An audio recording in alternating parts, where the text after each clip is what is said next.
De kast jouwt op 24 december een reeks kriesconcerten in de Kolle in Kolm. Mogelijk komt de 23e van december daar ook nog bij, op de passenconferentie van Nije Wiketiesje goed verrint voor de theaters en horeca.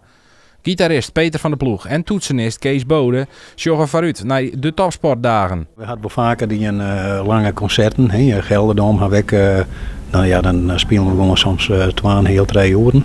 Dus we zijn wel wat wend, maar dit wordt wel heavy. Ja, maar we hadden er enorm zin in en we gaan tieren niks doen, dus dan ga je direct zin in om weer wat te doen. Ik heb net al vernomen van de Kolle hier dat ze het heel mooi gaan aankleden met allerlei kerstversiering.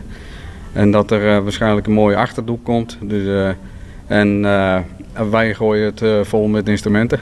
Zo'n kriesconcert in elkaar zetten had nogal wat tarriering nodig. Kees maakt het altijd programma's even klaar van tevoren. Die doet dan al een vaste setup voor de nummers die we dan doen. En dan kan iedereen dat dus al voor hemzelf al. Die moet het goed instuderen. Als we dan binnen zitten, dan voegen we het binnen en dan hebben we inderdaad een repetitie. En dan kun je op een gegeven moment zeggen van nou, is het u net zin. Dan ben ik klaar voor het optreden. De meeste lid dat in een paar uur lukt dat wel. We spelen nu heel veel liedjes die we eigenlijk alleen met kerst spelen. Maar ook die kerstshows die doen we al een jaar of 4, 5. Dus we doen geen liedjes die we nog helemaal nog nooit gedaan hebben. Dus we hoeven inderdaad niet heel veel te repeteren. Als we het voor onszelf thuis ophalen en dan een keer bij elkaar komen, dan loopt het wel weer. Alleen is het dit keer wel een beetje akoestischer dan anders. Want we kunnen niet met alle toeters en bellen optreden. Want dan moeten we weer geluidsapparatuur inhuren en een heel team aan mensen meenemen. En ja, dat kan niet voor 30 man publiek.